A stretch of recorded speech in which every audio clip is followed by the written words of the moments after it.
ഇന്ന് കുറച്ചധികം വാർത്തകളുണ്ട്. പക്ഷേ സ്ലൈഡിൽ എല്ലാതും ഞാൻ ഉൾപ്പെടുത്തിയിട്ടില്ല. നമ്മൾ ചില ടാബുകളിലൂടെ പോകുന്നതായിരിക്കും. അപ്പോൾ ഇത് ആദ്യത്തെ കുറച്ച് വാർത്തകളാണ്.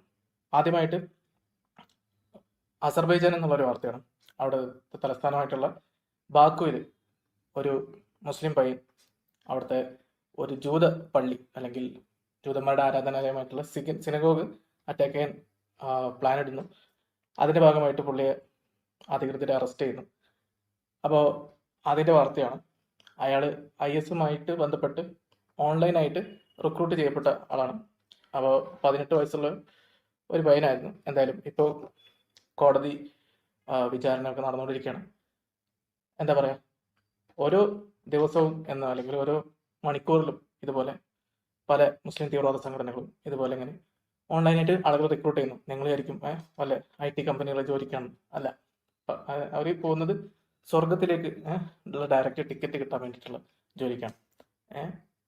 ഇവരിങ്ങനെ ഇടയ്ക്ക് പറയാറുണ്ടല്ലോ, അനക്ക് മരിക്കണ്ടേ ഡാഷേ എന്ന്. അത് അവർ സ്വയം പറഞ്ഞുകൊണ്ടിരിക്കുകയാണ്. പ്രത്യേകിച്ച് ചെറിയ പിള്ളേർ, ഒരു 14 മുതൽ 25 ഇടയിലുള്ള മുസ്ലിം യുവാക്കളൊക്കെ ഇതുപോലെ ഓൺലൈനായിട്ട് പല രീതിയിൽ ഇങ്ങനത്തെ ഓരോ കാര്യങ്ങളുമായി ബന്ധപ്പെട്ട് റിക്രൂട്ട് ചെയ്യപ്പെട്ട് അവർ ഒറ്റപ്പെട്ട ആക്രമണങ്ങൾ അയച്ചുകൊടുക്കും. അങ്ങനെ ഓരോ മണിക്കൂറിലും ഇതുപോലത്തെ ഒറ്റപ്പെട്ട സംഭവങ്ങൾ ഉണ്ടാകുമ്പോൾ അവസാനം ലോകത്തെ ശ്രദ്ധിക്കും. പിന്നെ ഇത് നോർമലായി മാറിയെന്നുള്ള, ഇങ്ങനെ ഒരു മുസ്ലിമിനെ റിക്രൂട്ട് ചെയ്യുന്നത്, തീവ്രവാദത്തിന് റിക്രൂട്ട് ചെയ്യുന്നത് ഇന്നൊരു വാർത്തയല്ലാതായി എന്നുള്ളതാണ് മറ്റൊരു സംഗതി. അപ്പോൾ അതിൻ്റെ വാർത്തയാണ് ആദ്യം. ഇനി UN ഐക്യരാഷ്ട്ര സംഘടനയുടെ ഒരു റിപ്പോർട്ട് ഈ അടുത്ത് പുറത്തു വന്നു. അതിലവർ പറയുന്നത്, ഇതുവരെ നമ്മൾ പറയാറുണ്ടായിരുന്നു, ഹമാസും മറ്റ് സോക്കോൾഡ് ഗോത്ര സംഘടനകളൊക്കെ അല്ലെങ്കിൽ തീവ്രവാദ സംഘടനകൾ ഗാസയിലുള്ള അവർ ഈ ഭക്ഷണം അവിടേക്ക് വിദേശ രാജ്യങ്ങളിലൂടെയും മറ്റും എത്തുന്ന ഭക്ഷണം, മറ്റ് സാധനങ്ങൾ, സാമഗ്രികളൊക്കെ അടിച്ചുകൊണ്ട് പോകുന്നതിൻ്റെ കഥ. അവസാനം UN റിപ്പോർട്ടിൽ അവർ കണക്ക് നിരത്തി അതിനെക്കുറിച്ചുള്ള അവരുടെ പ്രസ്താവനകളിൽ ഇപ്പോൾ അത് വന്നിട്ടുണ്ട്. അവർ പറയുന്നത് 88 മുതൽ 90% വരെ, ഒരു 1200 ട്രക്ക് അല്ലെങ്കിൽ 1200 ലോഡ് ഗാസയിലേക്ക് പോയി കഴിഞ്ഞാൽ, പ്രത്യേകിച്ച് ഐക്യരാഷ്ട്ര സംഘടനയുടെ മാത്രം അവർ മാത്രം കടത്തിക്കൊണ്ട് ഗാസയിലേക്ക് എത്തിക്കുന്ന ഇതുപോലത്തെ ട്രക്കുകളുടെ കണക്ക് പരിശോധിച്ചു കഴിഞ്ഞാൽ അതിൽ 1200-ൽ 1000 എണ്ണവും ഇതുപോലെ പല ഗാസക്കാരും ഇതുപോലെ അടിച്ചുകൊണ്ട് പോകുന്നു, മോഷ്ടിച്ച് കൊണ്ടുപോകുന്നു, ട്രക്ക് നിർത്തി ട്രക്കിന്റെ മുകളിൽ കയറി സാധനം എടുത്തുകൊണ്ട് പോകുന്നു. അതിനവർ കാരണമായിട്ട് പറയുന്നത് ഗാസയിലെ പട്ടിണിയൊക്കെയാണ്. പക്ഷെ ഇത് ഹമാസും മറ്റ് സംഘടനകളൊക്കെ അവിടെ ചെയ്തുകൊണ്ടിരുന്ന കാര്യമാണ്, ഇപ്പോഴും ചെയ്തുകൊണ്ടിരിക്കുന്നു. ഇനി ഇസ്രായേൽ ഇതേപോലെ ഭക്ഷണം എത്തിച്ചാലും ഇത് തന്നെയല്ലേ സംഭവിക്കാം. ഇസ്രായേലിന് എന്ത് ചെയ്യാൻ പറ്റും? ഗാസക്കാരുടെ വായിൽ ഭക്ഷണം ചവച്ച് വെച്ച് കൊടുക്കാൻ പറ്റില്ല, അവർ തന്നെ എടുത്തുകൊണ്ട് പോകണം. അപ്പോൾ അവർക്ക് എത്തിക്കാൻ എന്ന രീതിയിൽ ഇസ്രായേൽ ചെയ്താലും ഇത് തന്നെയാണ് സംഭവിക്കുക. അപ്പോൾ ഇസ്രായേലിനെ ഇത്രയും കാലം UN മറ്റ് എന്താ പറയുക, ഇതുപോലെ ആളുകളുടെ വിഷമം, ദാരിദ്ര്യമൊക്കെ കണ്ട് ദയാലുകളായി മാറിയ കുറേ സംഘടനകളും മനുഷ്യാവകാശ സംഘടനകളും ഒക്കെ കുറ്റപ്പെടുത്തിക്കൊണ്ടിരിക്കുകയായിരുന്നു. ഇസ്രായേൽ ഇതേ കാര്യം തന്നെയാണ് ഇത്രയും കാലം ചെയ്തുകൊണ്ടിരുന്നത്. അവർ ഈ ട്രക്കൊക്കെ അങ്ങോട്ട് എത്തിക്കാൻ നോക്കുന്നു, അവിടെ ഹമാസ് അത് അടിച്ചുകൊണ്ട് പോകുന്നു.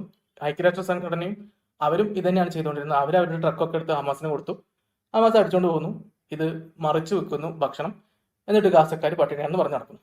ഇസ്രായേലിന് എന്ത് മാറ്റം വരുത്താനാണ് പറ്റുക? ഇപ്പോൾ UN തന്നെ ഇങ്ങനത്തെ ഒരു കാര്യം സമ്മതിച്ച സ്ഥിതിക്ക് പിന്നെ ഇസ്രായേലിനെ നമ്മൾ അവിടുത്തെ പട്ടിണിക്ക് കുറ്റപ്പെടുത്തുന്നതിൽ എന്തർത്ഥമാണുള്ളത് എന്ന് ചിന്തിക്കാം. അപ്പോൾ ഗാസക്കാരുടെ പട്ടിണി കാരണം മറ്റ് ചില ഗാസക്കാരാണ് എന്നുള്ളതാണ് അതിൻ്റെ യാഥാർത്ഥ്യം. ഇത് ഉൾക്കൊള്ളാനോ ഇത് സമ്മതിച്ചു തരാനോ പൊതുവിൽ പല സംഘടനകളും പല രാജ്യങ്ങളും തയ്യാറാവുന്നില്ല. എല്ലാവർക്കും ഒറ്റ ശത്രുവുള്ളൂ ഗാസയിൽ, അത് ഇസ്രായേലാണ്. അതാണ് രണ്ടാമത്തെ വാർത്ത. ഇനി മറ്റൊന്ന്, ഫ്രാൻസിൽ നിന്ന് ഗാസയിൽ നിന്നുള്ള കുറേ ആളുകൾക്ക് വിസ കൊടുക്കുന്ന ഒരു പരിപാടി ഉണ്ടായിരുന്നു. ഫ്രാൻസ് അടക്കമുള്ള പല രാജ്യങ്ങളും അവർക്ക് പഠനത്തിനും മറ്റു കാര്യങ്ങൾക്കൊക്കെ. അപ്പോൾ ഫ്രാൻസിലെ ലില്ലെ എന്ന് പറഞ്ഞ സ്ഥലത്തുള്ള ഒരു യൂണിവേഴ്സിറ്റിയിൽ വിദ്യാർത്ഥിയായിട്ട് പോകാൻ ഒരു പെൺകുട്ടിക്ക്, 25 വയസ്സുള്ള പെൺകുട്ടിക്ക് അവസരം കിട്ടി. അവളവിടെ പോയി. അപ്പോൾ ഫ്രാൻസിലെ അധികൃതർ, അവിടുത്തെ ഇന്റീരിയർ മിനിസ്ട്രി അല്ലെങ്കിൽ അവിടുത്തെ ആഭ്യന്തര കാര്യങ്ങൾ കൈകാര്യം ചെയ്യുന്ന അവരും പോലീസും ഒക്കെ ഈ പെൺകുട്ടിയുടെ പഴയ സോഷ്യൽ മീഡിയ പോസ്റ്റുകളൊക്കെ പരിശോധിച്ചു. അങ്ങനെ പോയ ആ വിദ്യാർത്ഥിയുടെ, അതായത് ഗാസയിൽ നിന്ന് ഈ യുദ്ധത്തിനിടയ്ക്കാണെന്ന് തോന്നുന്നു ഫ്രാൻസിലേക്ക് പഠനത്തിന് പോയ വിദ്യാർത്ഥിയുടെ പഴയ സോഷ്യൽ മീഡിയ പോസ്റ്റുകളിൽ ജൂതന്മാരെ കൊല്ലാനുള്ള ആഹ്വാനം, തീവ്രവാദത്തെ ന്യായീകരിക്കുന്നതിൻ്റെ ഒക്കെ ഉള്ള തെളിവുകൾ അവർ കണ്ടെത്തി. പക്ഷെ അത് പിന്നീട് ഡിലീറ്റ് ചെയ്യപ്പെട്ടു എന്നാണ് മനസ്സിലാവുന്നത്. എന്തായാലും ഫ്രാൻസ് ഇപ്പോൾ അങ്ങനെ ജൂതന്മാരെയൊക്കെ കൊലപ്പെടുത്തുന്ന ഇതുപോലത്തെ കാര്യങ്ങൾ ന്യായീകരിക്കുന്ന ആളുകൾ ഞങ്ങളുടെ നാട്ടിൽ വേണ്ട എന്ന് പറഞ്ഞിട്ട് ആ പെൺകുട്ടിയോട് അവിടെ വിട്ടു പോകാൻ പറഞ്ഞു. അവളിപ്പോൾ തീവ്രവാദികളുടെ സ്വർഗമായ ഖത്തറിലേക്ക് പഠനത്തിന് യാത്രയായിരിക്കുകയാണ്. അതാണ് മറ്റൊരു വാർത്ത. അപ്പോൾ ഈ ഫ്രാൻസാണ് പലസ്തീനെ ഈ അടുത്ത് പലസ്തീൻ എന്ന രാജ്യമൊക്കെ ഉണ്ട് എന്ന് പറഞ്ഞിട്ട് റെക്കഗ്നൈസ് ചെയ്തത് എന്ന് കൂടി നിങ്ങൾ ഓർക്കുക. ഗാസക്കാരെ ഫ്രാൻസിലേക്ക് അവർക്ക് അങ്ങോട്ട് വരാൻ ഉള്ള അവസരം ഒരുക്കി കൊടുത്ത് അതിന് പണി കിട്ടിയ രാജ്യം, പലസ്തീനിയെ അങ്ങോട്ട് കൊണ്ടുവന്ന് അവസാനം പണി കിട്ടിയ രാജ്യമായിട്ട് ഈ സോക്കോൾഡ് പലസ്തീൻ എന്ന രാജ്യം ഉണ്ട് എന്ന് പറഞ്ഞ് ഫ്രാൻസ് മാറി എന്നുള്ളതാണ്. അവരിപ്പോ ഗാസയിൽ നിന്ന് ഇനി വരാതിരിക്കുന്ന ഇതുപോലെ ഈ മോഡൽ റിക്രൂട്ട്മെന്റ് ഒക്കെ നിർത്തിവെച്ചിരിക്കുകയാണ് താൽക്കാലികമായിട്ട്. ഇനി ഇങ്ങനത്തെ ടീമാണ് വരുന്നതെങ്കിൽ ഞങ്ങൾക്ക് ഇവിടെ ആവശ്യമില്ല. അപ്പോൾ ഇസ്രായേൽ ഇനിയിപ്പോ നിങ്ങളൊന്ന് സ്ഥിതി നോക്കി, പലസ്തീന തൊട്ടടുത്തൊരു രാജ്യമായിട്ട് വന്നു കഴിഞ്ഞാൽ ഇസ്രായേലിന്റെ അവസ്ഥ എന്തായിരിക്കും? അങ്ങനെ രാജ്യം ഉണ്ടെങ്കിൽ, അങ്ങനെ ഒരു സാധനം വന്നിട്ടുണ്ടെങ്കിൽ എന്തായിരിക്കും ഇസ്രായേലിന്റെ അവസ്ഥ എന്ന് ചിന്തിച്ചു നോക്കുക. അതൊക്കെ എല്ലാ രാജ്യങ്ങളും ഇസ്രായേലിനെയാണ് നിർബന്ധിക്കുന്നത്. നിങ്ങൾ ഒരു രാജ്യം ഉണ്ടാക്കണം അവർക്ക് വേണ്ടി എന്ന് പറഞ്ഞിട്ട്. അത് ഒരു രാജ്യം, അങ്ങനെ ഒറ്റ രാജ്യമായിട്ട് പലസ്തീൻ ഇല്ലതാണ്. ആ യുദ്ധത്തിന്റെ ഇടയ്ക്ക് ഇസ്രായേലിന്റെ ആളുകളെ ബന്ദികളാക്കി അവർ പിടിച്ചു വെച്ച് കൊണ്ടിരിക്കുന്ന സമയത്ത് തന്നെ ആ രാജ്യത്തിന് റെക്കഗ്നിഷൻ കൊടുക്കുകയും പല രാജ്യങ്ങളും ഇസ്രായേലിന്റെ മേൽ വളരെ അധികം സമ്മർദ്ദം ചെലുത്തുകയും ചെയ്യുന്ന സമയമാണെന്ന് നോക്കാം. ഹലോ, ആരെയോ? ഇല്ല, ഞാൻ തന്നെ, സോറി. ഓ, ഓക്കെ. പറ്റിപ്പോയ ആശാനെ. അപ്പോ ആ ഗാസയിൽ നിന്ന് ഇനി അങ്ങോട്ട് വിദ്യാഭ്യാസത്തിനും മറ്റു കാര്യങ്ങൾക്കും വരുന്ന ആളുകളുടെ ആ ഒരു പ്രോഗ്രാം ഫ്രാൻസ് സസ്പെൻഡ് ചെയ്തിരിക്കുന്നു എന്നുള്ള വാർത്തയാണ് ഈ പെൺകുട്ടി കാരണം. അപ്പൊ ഗാസക്കാരിലെ സാധാരണക്കാരികളിൽ സാധാരണക്കാരിയായ ഒരു പെണ്ണിന്റെ അവസ്ഥയാണ്. ഇതാണ് ഗാസയിലെ ഒരു സാമ്പിൾ നിഷ്കളങ്കനായ മനുഷ്യൻ എന്നുള്ളത്. അപ്പോൾ അവിടുത്തെ തലമുറകളായിട്ടുള്ള ഈ ജൂതവിരോധവും ഇതൊന്നും പാശ്ചാത്യ ലോകത്തുള്ള മണ്ടന്മാർക്ക് അറിയില്ല. അവരതിനെക്കുറിച്ച് പഠിക്കൂല, പഠിക്കാൻ അങ്ങ് സമ്മതിക്കൂല. അവർ എന്ത് പറഞ്ഞാലും അവസാനം അവരുടെ വായിൽ നിന്ന് വരുന്ന ഇസ്രായേൽ എന്നായിരിക്കും, അല്ലെങ്കിൽ നെതന്യാഹുവിന്റെ വലതുപക്ഷ ഗവൺമെന്റ്, അങ്ങനത്തെ കുറെ സോക്കോൾഡ് ഓൾറെഡി ഒട്ടിച്ചു വെച്ച വാക്കുകൾ. അതാണ് മറ്റൊരു വാർത്ത. ഇനി മറ്റൊന്ന്, നമ്മുടെ കർണാടകത്തിൽ നിന്ന് ഒരു ദഴവാക്കാരനെ കുട്ടിയെ പീഡിപ്പിച്ചതിന് പിടിച്ചിട്ടുണ്ട്. അപ്പോൾ ഇതിൽ പ്രത്യേകത എന്താണെന്ന് വെച്ചാൽ ഞാൻ വിശദീകരിച്ച് പറയാം. CCTV ഉള്ള സ്ഥലത്ത് വെച്ചിട്ടാണ് പുള്ളി പിടിപ്പിച്ചിട്ടുള്ളത്. CCTV പോലും പീഡനങ്ങൾ തടയാൻ പറ്റാത്ത ഒരവസ്ഥയിലേക്കാണ്. CCTVക്ക് അതിൻ്റെതായ യുക്തിയുണ്ട്, എന്നാലും വീണ്ടും നമ്മൾ പറയാനുള്ള കാര്യമാണ്, ഇസ്ലാമിക പണ്ഡിതന്മാർ എന്ന് പറഞ്ഞ ടീമുകളിൽ ഒരുപാട് സാധാരണ മനുഷ്യരിൽ കവിഞ്ഞ് ഒരുപാട് ശതമാനം ഇതുപോലത്തെ പീഡക പരമ്പര വിനോദം ചെയ്യുന്ന ആളുകൾ ധാരാളമുണ്ട്. അപ്പോൾ അത് നമ്മുടെ നാട്ടിൽ ഒന്നാലോചിച്ച് നോക്കിയേ. ഇപ്പോൾ CCTV അവിടെ ഉണ്ട് എന്നുള്ളത് തന്നെ വലിയൊരു കിട്ടലാണ്. ഇതിന് അകത്ത് ഞാൻ വിശദീകരിച്ച് ബാക്കി പറയാം. കുടുംബം പോലും കംപ്ലൈന്റ് ചെയ്യാൻ തയ്യാറാവാതെ ശിശുക്ഷേമ വകുപ്പിന്റെയോ അല്ലെങ്കിൽ അതുപോലെ ഉള്ള വിഷയങ്ങൾ റിപ്പോർട്ട് ചെയ്യുന്ന ആക്ടിവിസ്റ്റാണ് അവസാനം കേസ് ഫയൽ ചെയ്തത്. അങ്ങനെയാണ് ആ കുട്ടിയുടെ ഈ അവസ്ഥയെപ്പറ്റി അറിയുകയും കേസ് എടുക്കുകയും ചെയ്തിട്ട്. മറ്റൊന്ന്, ഹമാസുമായി ബന്ധപ്പെട്ട് BBC വന്ന റിപ്പോർട്ടാണ്.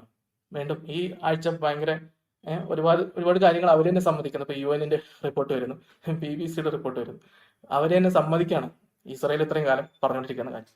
എന്ത്, ഹമാസ് ഇങ്ങനെ സാധനങ്ങൾ മറച്ചു വെക്കുകയും ഇതുപോലെ ഒരുപാട് കാശ് അവർ ഇങ്ങനെ മറച്ചു വിറ്റ കാര്യങ്ങളിലൂടെ ഉണ്ടാക്കുകയും ഗാസക്കാർക്ക് ആവശ്യമില്ല ഉള്ള സാധനങ്ങളൊക്കെ അവർക്ക് വേണ്ടിയും അവരുടെ ആളുകൾക്ക് വേണ്ടിയും മാത്രം മാറ്റിവെക്കുകയും സ്വന്തം ആൾക്കാർക്ക്, ഹമാസിന് വേണ്ടി പ്രവർത്തിക്കുന്ന തീവ്രവാദികൾക്കാണ് അവര് ഭക്ഷണ വിതരണത്തിലൊക്കെ പ്രിഫറൻസ് കൊടുക്കുന്നത് എന്ന കാര്യം പറയുന്ന ഒരു റിപ്പോർട്ടാണ്.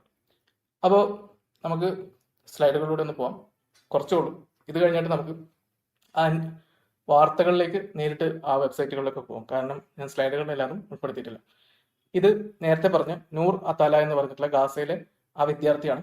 ജൂതവിരോധത്തിനും തീവ്രവാദത്തെ ന്യായീകരിച്ചതിനും അതിൻ്റെയും പേരിൽ ലില്ലെ എന്ന് പറഞ്ഞിട്ടുള്ള ഫ്രാൻസിലെ ഒരു സ്ഥലത്തുള്ള ഒരു യൂണിവേഴ്സിറ്റി അവരുമായി ബന്ധപ്പെട്ടിട്ടുള്ള എല്ലാ വ്യവഹാരങ്ങളും നിർത്തിവെക്കുകയും അവരോട് വിട്ടോടി ഖത്തറിലേക്ക് എന്ന് പറയുകയും ചെയ്തു. അപ്പോൾ അവിടുത്തെ വിദേശകാര്യമന്ത്രിയും യൂറോപ്പിന്റെ കാര്യങ്ങളൊക്കെ നിയന്ത്രിക്കുന്ന ഒരു മന്ത്രിയായിട്ടുള്ള ഷോൺ നോയൽ ബാരോ എന്ന് പറഞ്ഞിട്ടുള്ള അവർ പറഞ്ഞത് we stress the unacceptable nature of the comments made by Miss Noor Atala, a Gazan student before she entered French territory, said the ministry statement. Given their seriousness, Miss Atala could not remain on French territory. ഈ അവളെ ഞങ്ങളുടെ ഭൂമിയിൽ പോലും ഞങ്ങൾ കയറ്റില്ല എന്നാണ് അവർ പറയുന്നത്. അല്ലെങ്കിൽ French ടെറിട്ടറിയിൽ പോലും ഇവള് പാടില്ല. She left France today to go to Qatar to continue her studies there. ബാക്കി പഠനമൊക്കെ ഉപരിപഠനത്തിനായി അവളെ ഞങ്ങൾ ഖത്തറിലേക്ക് വിട്ടിട്ടുണ്ട്. എല്ലാ അഴുക്കുകളും കൊണ്ട് കെട്ടാനുള്ള സ്ഥലമാണ് ഖത്തർ. താലിബാൻ, ഐസിസ് ആർക്ക് വേണമെങ്കിലും അവിടെ പോയിട്ട് തുടർ പഠനങ്ങൾ പൂർത്തീകരിക്കാം. പക്ഷെ അവിടെ ഫ്രാൻസിലെ പോലുള്ള ഒരു പ്രശ്നമില്ല. എന്ത്, അവിടെ മര്യാദക്ക് നിന്നില്ലെങ്കിൽ അവർ ചിലപ്പോൾ കൊല വിളിച്ചെന്നും വരും. ഫ്രാൻസിലാവുമ്പോൾ ഇങ്ങനെ നിങ്ങൾക്ക് അവിടെ നിന്ന് തിരിച്ചു പോരാനൊരു മാർഗം ഉണ്ടെന്നുള്ള. ഖത്തർ അവിടുത്തെ തീവ്രവാദികളൊക്കെ എങ്ങനെയാണ് നിയന്ത്രിക്കുന്നത് നിങ്ങൾ പരിശോധിച്ച് നോക്കാം. ഇനി അപ്പോൾ ഇവിടെ ബാക്കി കാര്യങ്ങൾ പറയുന്നത് അവർ സ്റ്റുഡന്റ് വിസയിലാണ് വന്നത്. ഗവൺമെന്റ് സ്കോളർഷിപ്പ് അടക്കം കിട്ടിയിട്ടാണ് വന്നത്. അതായത് ഗാസയിലെ ആളുകളുടെ ദൈന്യത കണ്ടിട്ട് അവിടുത്തെ കുട്ടികൾക്ക് ഒരു അവസരം കൊടുക്കാൻ വേണ്ടിയിട്ട്. ഇതൊന്നും ഒരു നമ്മൾ ഇപ്പൊ ഇന്ത്യയിലൊക്കെ ഇരിക്കുന്ന ആലോചിച്ച് നോക്കണം. ഒരു ഇന്ത്യക്കാരന് പോലും സുവർണാവസരം, ഇപ്പൊ ഒരു ഇന്ത്യൻ വിദ്യാർത്ഥിക്ക് ഒരു സുവർണാവസരമായിട്ട് കരുതുന്ന ഒരു ചാൻസ് കിട്ടിയിട്ടാണ് ഇങ്ങനെ പോയിട്ടുള്ളതെന്ന് കൂടി മനസ്സിലാക്കാം. കാരണം വളരെ നല്ല മികച്ച നിലവാരം പുലർത്തുന്ന പല യൂണിവേഴ്സിറ്റികളാണ് യൂറോപ്പിലും അമേരിക്കയിലും മറ്റ് പാശ്ചാത്യ ഒന്നാം ലോക രാജ്യങ്ങളൊക്കെ ഉള്ളത്. നമ്മുടെതൊക്കെ മോശമാണെന്നല്ല, പക്ഷെ അവിടെ പോയി പഠിക്കാനും നമ്മൾ ഒരുപക്ഷെ നമുക്ക് ഒരിക്കലും ഇന്ത്യയിൽ കിട്ടാത്ത കോഴ്സുകളൊക്കെ പഠിക്കാനുള്ള ആ അവസരം ഇതുപോലൊരു യുദ്ധ മുഖത്ത് ജീവിച്ചുകൊണ്ടിരുന്ന ഒരു പെൺകുട്ടി കിട്ടിയിട്ട് ഇതുപോലെ തൊലച്ച് കളഞ്ഞതിന്റെ വാർത്തയാണ്. അപ്പോൾ അവരുടെ സോഷ്യൽ മീഡിയയിൽ പണ്ട് ഉണ്ടായിരുന്ന കാര്യങ്ങളെ കുറിച്ചാണ് പറയുന്നത്. അതായത് ജൂതന്മാരെ കൊല്ലാനും അതുപോലെ തീവ്രവാദത്തെ ന്യായീകരിക്കാനും വേണ്ടി ഉള്ള സോഷ്യൽ മീഡിയ പോസ്റ്റുകൾ ഈ യുദ്ധം നടക്കുന്നതിനിടയിലും 25 വയസ്സുകാരിയായ സോക്കോൾഡ് താത്ത ചെയ്യാൻ മറന്നില്ല എന്നുള്ളതാണ്. യുദ്ധത്തിനിടയിലും ഫോണൊക്കെ ഉപയോഗിക്കാം, സോഷ്യൽ മീഡിയ ഉപയോഗിക്കാം. ഗാസയിലെ യുദ്ധം ശരിക്കും ഒരു യുദ്ധമാണോ എന്നുള്ളത് പോലും നമ്മൾ ശരിക്കും പരിശോധിച്ച് നോക്കണം. ഇതിന്റെ കൂടെ പറയാനുള്ളത്, ഗാസയിൽ നിന്ന് നിങ്ങൾക്ക് എത്രത്തോളം അറിയുന്നില്ല, ഗാസയിൽ ഇപ്പോൾ റെസ്റ്റോറന്റ് ഒക്കെ പ്രവർത്തിക്കുന്നുണ്ട്, ഐസ്ക്രീം പാർലറുകളുണ്ട്. ഗാസയിലെ എല്ലാ പ്രദേശങ്ങളിലും ഇപ്പോൾ നമ്മൾ ഇപ്പോൾ വീഡിയോയിലൊക്കെ കാണുന്ന പോലെ, ഇപ്പോൾ ഇസ്രായേലൊക്കെ പുറത്തുവിടുന്ന ചിത്രം കാണുന്ന പോലെ മൊത്തം അടിച്ചു പരത്തിയിട്ടൊന്നുമില്ല. ചില പ്രദേശങ്ങളിൽ ഇപ്പോഴും ആൾക്കാർക്ക് പലതരം വ്യവഹാരങ്ങൾ നടത്താനുള്ള അവസ്ഥയുണ്ട്. അവിടെ ഇന്റർനെറ്റ് ഉപയോഗമുണ്ട്. അവിടേക്കുള്ള ഇന്റർനെറ്റും വെള്ളവും വൈദ്യുതിയും ഒക്കെ നൽകുന്നതിന്റെ ഒരു പ്രധാന പങ്ക് ഇസ്രായേലാണെന്ന് കൂടി ഓർക്കണം. ഇങ്ങനെ ഒരു യുദ്ധം എന്താ പറയാ, കൊതിച്ചു പോകും മനുഷ്യര്. ശരിക്കും നിങ്ങൾ ഈ യുദ്ധത്തിന്റെ മറുപുറത്താണെങ്കിൽ, ഇസ്രായേലിന്റെ ഓപ്പോസിറ്റ് ആണെങ്കിൽ, നിങ്ങൾക്കതൊരു സ്വർഗം തുല്യമായ യുദ്ധമാണ് എന്ന് പറയേണ്ടി വരും. എങ്ങനെ ഈ മൊത്തം കൊടുക്കുന്നതാണ് അതിനെ മൊത്തം. അപ്പൊ എന്ന് മാത്രമല്ല, അവിടുത്തെ വെള്ളം ഈ ഉപ്പ് വെള്ളം, കടൽ വെള്ളം അതിൽ നിന്ന് ശുദ്ധജലമാക്കി മാറ്റി കൊടുക്കുന്നതിന്റെ ചെലവ് പോലും ഇസ്രായേലാണ് വഹിക്കുന്നത്. അവിടുത്തെ ഭക്ഷണത്തിന്റെ ചെലവ് പോലും ഇസ്രായേലാണ് വഹിക്കുന്നത്. ഇപ്പോഴാണ് മറ്റു രാജ്യങ്ങളൊക്കെ വരുന്നത്. അപ്പോൾ ഇങ്ങനെ ഒരു അവസ്ഥ ലോകത്ത് ഉക്രൈനോ അതുപോലെ ഏതെങ്കിലും യുദ്ധത്തിന് ഇരയായ രാജ്യങ്ങൾക്കുണ്ടോ എന്ന് നിങ്ങൾ ചിന്തിക്കുക. അവിടെ എത്രത്തോളം ഇതുപോലത്തെ കാര്യങ്ങളെ കുറിച്ച് ശ്രദ്ധ ചെലുത്തുന്നു എന്ന് മാത്രമല്ല, UN തന്നെ, ഐക്യരാഷ്ട്ര സംഘടന തന്നെ ജനസൈഡ് എന്ന കാറ്റഗറിയിൽ പെടുത്തിയ ഒരു യുദ്ധമാണ് സുഡാനിൽ നടന്നുകൊണ്ടിരിക്കുന്നത്. സുഡാനിലെ ആളുകളുടെ പട്ടിണിയെ കുറിച്ച് ഒരു കോയയും, അവിടെയും മുസ്ലിങ്ങളും അറബികളൊക്കെ ഉണ്ട് കേട്ടോ, എന്താണ് പറയുന്നില്ല. അപ്പോൾ എന്തായാലും ഇതാണ് മറ്റൊരു വാർത്ത. ഇനി ഞാൻ നേരത്തെ പറഞ്ഞ പോലെ കർണാടകത്തിൽ നിന്ന് പിടിക്കപ്പെട്ട മിസ്റ്റർ തുഫൈൽ അഹമ്മദ് ദദാഫീറാണ് പിടിക്കപ്പെട്ടെന്ന് പറഞ്ഞാൽ ആരോപിതനാണ്, കുറ്റാരോപിതനാണ്. പക്ഷേ CCTV ദൃശ്യങ്ങൾ ഉള്ളതുകൊണ്ട് മാത്രം ഞാൻ ഫോട്ടോ ഉൾപ്പെടുത്തുകയാണ്. എന്തായാലും CCTV ക്യാമറയിൽ പുള്ളിയുടെ ചെയ്തികൾ പതിഞ്ഞു. ഒരു 5 വയസ്സുള്ള ഒരു കുട്ടിയെ പീഡിപ്പിച്ചു, കുട്ടി അകട്രോം അടിച്ച് ഭ്രാന്തായി എന്നാണ് പറയുന്നത്. ആ സമയത്ത് ഈ ഇരയ്ക്ക് വേണ്ടി സംസാരിക്കാൻ ഇരയുടെ മാതാപിതാക്കൾ തയ്യാറായില്ല. അവര് പറയുന്നത് എന്താണെന്ന് വെച്ച് കഴിഞ്ഞാൽ, ഒരു പെൺകുട്ടിയാണ്, ആൺകുട്ടിയല്ല. അപ്പോൾ അവർ പറയുന്നത് ഈ കുട്ടിയുടെ ഭാവി ഓർത്ത് ഞങ്ങൾ കേസ് ഫയൽ ചെയ്തില്ല എന്നാണ്. 5 വയസ്സുള്ള കുട്ടിയുടെ ഭാവി ഓർത്തിട്ട് കേസ് ഫയൽ ചെയ്തില്ല. അതിന്റെ യുക്തി എന്താണെന്ന് കാക്കമാര് വിശദീകരിച്ചിട്ടുള്ള. എന്തായാലും ഒരു ശിശുക്ഷേമത്തിനൊക്കെ വേണ്ടി പ്രവർത്തിക്കുന്ന ഒരു ആക്ടിവിസ്റ്റ് അവർക്ക് വേണ്ടി, അല്ലെങ്കിൽ ഈ വിഷയം കണ്ടുകൊണ്ട് കേസ് ഫയൽ ചെയ്യുകയും അത് ഇതുപോലെ വ്യവഹാരങ്ങളിലേക്കും അല്ലെങ്കിൽ പോലീസിന്റെ ഒക്കെ ശ്രദ്ധയിൽപ്പെടുത്തുകയും ചെയ്തു എന്നുള്ളതാണ്. സ്വന്തം മാതാപിതാക്കൾ കൈവിട്ടു, CCTV ദൃശ്യമുണ്ട്, എന്നിട്ടും ആ കുട്ടിക്ക് വേണ്ടി കുറച്ച് ആളുകൾ ഇടപെട്ടു എന്നുള്ളതാണ്. അപ്പൊ ഇത് എല്ലാ കുട്ടികൾക്കും ലഭിക്കുന്ന അവസരമല്ല. നമ്മുടെ നാട്ടിലൊക്കെ CCTV വെക്കാൻ ഇപ്പൊ സമയമാറ്റത്തിന്റെ തന്നെ പ്രശ്നം നമുക്കറിയാം. CCTV വെക്കാൻ ഒരു നിർദ്ദേശം കൊടുത്തു കഴിഞ്ഞാൽ അടുത്ത ദിവസം വെള്ളയിട്ട കുറെ തലക്കെട്ടുകാർ നമ്മുടെ തെരുവുകളിൽ തൂറി മെഴുകും എന്നുള്ളതാണ്. അപ്പോൾ അതാണ് മറ്റൊന്ന്. ഇനി നമ്മൾ പ്രധാനമായിട്ട് ഇപ്പോൾ ചർച്ച ചെയ്തുകൊണ്ടിരിക്കുന്നത്, ഞാൻ കഴിഞ്ഞ ആഴ്ച പറഞ്ഞാണ്, ഈ വിഷയം വഷളാൻ സാധ്യതയുണ്ട്. ഇപ്പോൾ ഇന്ത്യക്കാർ ഇപ്പോൾ മോദിയും അല്ലെങ്കിൽ ഇന്ത്യയും അമേരിക്കയും തമ്മിലുള്ള ട്രംപ് ഉണ്ടാക്കിവിട്ട ആ ഒരു സോക്കോൾഡ് താരിഫ് വേണം, അതിന്റെ പ്രശ്നത്തിലാണ്. അതായത് ഇന്ത്യയിൽ നിന്ന് അമേരിക്കയിലേക്ക് കയറ്റുമതി ചെയ്യുന്ന ഉൽപ്പന്നങ്ങളുടെ മുകളിൽ 25% താരിഫാണ് പറഞ്ഞിരുന്നത്. അതിന്റെ കൂടെ റഷ്യയുടെ കയ്യിൽ നിന്ന് നമ്മൾ എണ്ണ മേടിക്കുന്നു എന്ന ആരോപണത്തിൽ ഒരു 25% കൂടി അടിച്ചു വന്നിട്ടുണ്ട്. അപ്പോൾ ഇതിന്റെ ഭാഗമായിട്ട് ഇപ്പോൾ വരുന്ന പല പ്രസ്താവനകളൊക്കെ വളരെ അപക്വമാണ്, അല്ലെങ്കിൽ പക്വതയില്ലാത്ത കുറെ കാര്യങ്ങളാണെന്ന് എനിക്ക് തോന്നിയിട്ടുള്ളത്. കാരണം നമുക്ക് എന്താണ് ആവശ്യം എന്നുള്ളൊരു ചോദ്യമുണ്ട്. നമ്മുടെ ഇന്ത്യയിലെ രാജ്യ താല്പര്യം അല്ലെങ്കിൽ നമ്മുടെ രാജ്യ താല്പര്യം എന്താണ് എന്നുള്ള ഒരു പ്രധാനപ്പെട്ട കാര്യം. രാജ്യ താല്പര്യം എന്ന് പറഞ്ഞാൽ ജനങ്ങളുടെ ആഗ്രഹമല്ല, രാഷ്ട്രീയക്കാരുടെ രാഷ്ട്രീയ പ്രസ്താവനയല്ല, നമ്മുടെ രാജ്യത്തിന് ഗുണമുണ്ടാവുന്ന കാര്യങ്ങൾ. അത് ചിലപ്പോൾ 100 ആളിൽ ഒരാളെ പറയുന്നുണ്ടാവും, പക്ഷെ അതാണ് രാജ്യ താല്പര്യം. അല്ലാതെ രാജ്യത്തിന് ഗുണമില്ലാതെ എന്തെങ്കിലും പ്രസ്താവന ഇറക്കിയതുകൊണ്ട് പ്രത്യേകിച്ച് കാര്യമില്ല. ട്രംപ് ചെയ്യുന്നത് എന്താണെന്ന് വെച്ച് കഴിഞ്ഞാൽ അയാളുടെ മണ്ടത്തരമാണ്. അയാൾ ടിപ്പിക്കലി ഒരു മരമണ്ടൻ എന്ന് വേണമെങ്കിൽ പറയാം. പക്ഷെ പുള്ളിക്ക് രാഷ്ട്രീയമായിട്ട് അത് ഗുണമുണ്ട്, അല്ലെങ്കിൽ എന്ന് അങ്ങനെ വിചാരിക്കുന്നു പുള്ളി. പക്ഷെ അത് എത്രത്തോളം ഈ ട്രംപ് എന്ന വ്യക്തിക്ക് ഇനി പ്രസക്തി ഉണ്ടെന്ന് നമുക്കറിയില്ല. കാരണം 2ാമത്തെ തവണ കൂടി പ്രസിഡന്റ് ആയതുകൊണ്ട് ഇനി പുള്ളിക്കൊരു അവസരം, പുള്ളിയുടെ കാര്യം ഒന്നും പറയാൻ പറ്റില്ല, ചിലപ്പോൾ എനിക്ക് വീണ്ടും പ്രസിഡന്റ് ആവണമെന്നൊക്കെ പറഞ്ഞു വരും. എന്നാലും പുള്ളിക്ക് ഇനി പ്രസിഡന്റ് ആവാനുള്ള നോർമൽ അവസ്ഥയിൽ ഒരവസരം ഇല്ല. 2 പ്രാവശ്യമേ ഒരു അമേരിക്കൻ പ്രസിഡന്റിന് സാധാരണഗതിയിൽ പ്രസിഡന്റ് ആവാൻ പറ്റും. അപ്പോൾ ആ സ്ഥിതിക്ക് ഇയാൾ എന്താണിത് ചെയ്തുകൊണ്ടിരിക്കുന്നത് എന്നുള്ളത് അമേരിക്കയുടെ ഭാഗത്ത് നോക്കുമ്പോൾ അവരുടെ രാജ്യ താല്പര്യത്തിനും വിരുദ്ധം. അവർക്ക് പ്രത്യേകിച്ച് നേട്ടമില്ല. ട്രംപ് ഉദ്ദേശിക്കുന്ന അമേരിക്കയിലേക്ക് ഒരുപാട് ഈ മാനുഫാക്ചറിങ്, ഉൽപാദനവുമായി ബന്ധപ്പെട്ട പല ജോലികൾ എത്തിക്കുക എന്നുള്ള ഒരിക്കലും നടക്കാത്ത മനോഹരമായ സ്വപ്നം അത് സാക്ഷാത്കരിക്കാൻ പോകുന്നില്ല. കാരണം ചെലവ് കുറഞ്ഞ രീതിയിൽ അതൊക്കെ ചെയ്യാൻ ചൈനയും ഇന്ത്യയും വിയറ്റ്നാമും തായ്ലൻഡും ഇന്തോനേഷ്യയും പോലുള്ള രാജ്യങ്ങൾ ഓൾറെഡി ഉണ്ട്. അപ്പോൾ ചെലവ് കൂടിയ രീതിയിൽ അത് അമേരിക്കയിൽ ചെയ്യുന്നത് കൊണ്ട് എന്താണ് ഇയാളുടെ ഈ മണ്ടൻ ആശയങ്ങൾ പേർന്ന് കുറെ മറ്റ് സിൽബന്ധികൾ ഉദ്ദേശിക്കുന്നത് നമുക്കറിയാം.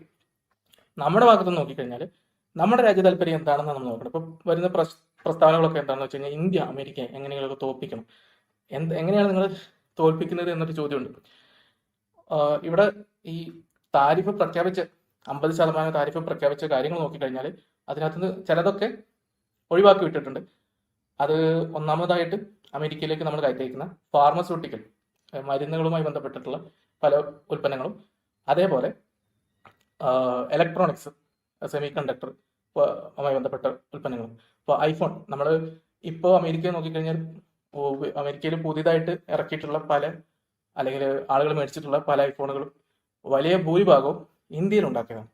അത് നിങ്ങൾക്കറിയാം. ആപ്പിള് ചൈനയിലാണ് പ്രധാനമായിട്ടും അവരുടെ പ്രൊഡക്ഷൻ ഉണ്ടായിരുന്നത്. അവരത് കുറച്ചു കാലങ്ങൾക്ക് മുമ്പ് ഇന്ത്യയിലേക്ക് മാറ്റി. കാരണം ചൈനയുമായി ബന്ധപ്പെട്ടുള്ള പല രാഷ്ട്രീയ പ്രശ്നങ്ങളും അമേരിക്കയുമായിട്ടുള്ള ഏറ്റുമുട്ടലുകളൊക്കെ വരുന്നതിന്റെ ഭാഗമായിട്ട് ഇപ്പൊ അത് ഇന്ത്യയിലേക്കും കൂടി വ്യാപിച്ചിരിക്കുകയാണ് അമേരിക്കയുടെ വാശി. അപ്പോൾ അതാണ് ഈ താരിഫിൽ നിന്ന് ഒഴിവാക്കിയ ഒരു പ്രധാനപ്പെട്ട സാധനം. പിന്നെ ചെറിയ കാറുകളുടെയും ഈ അതുപോലത്തെ ഓട്ടോമൊബൈൽ പാർട്സ്, അതായത് ചെറിയ കാറുകളുടെയൊക്കെ അമേരിക്കയിലുള്ള അവരുപയോഗിക്കുന്ന കാറുകളിലെ ചെറിയ ഇനം കാറുകളുടെ ഭാഗങ്ങൾ അത് ഇന്ത്യയിൽ നിന്ന് നമ്മൾ എക്സ്പോർട്ട് ചെയ്യുന്നത് അത് ഒഴിവാക്കിയിട്ടുണ്ട്. എന്നാൽ അത് ഒഴിവാക്കാത്ത, അതായത് ഈ താരിഫിൽ നിന്ന് എക്സെപ്ഷൻ കൊടുക്കാത്ത, താരിഫ് ചുമത്താത്ത ഭാഗങ്ങൾ നോക്കിക്കഴിഞ്ഞാൽ നമ്മുടെ ഒരു 60%, നമ്മൾ അമേരിക്കയിലേക്ക് കയറ്റുമതി ചെയ്യുന്ന 60% ഇന്ത്യൻ ഉൽപ്പന്നങ്ങൾ അതിൽ പെടും.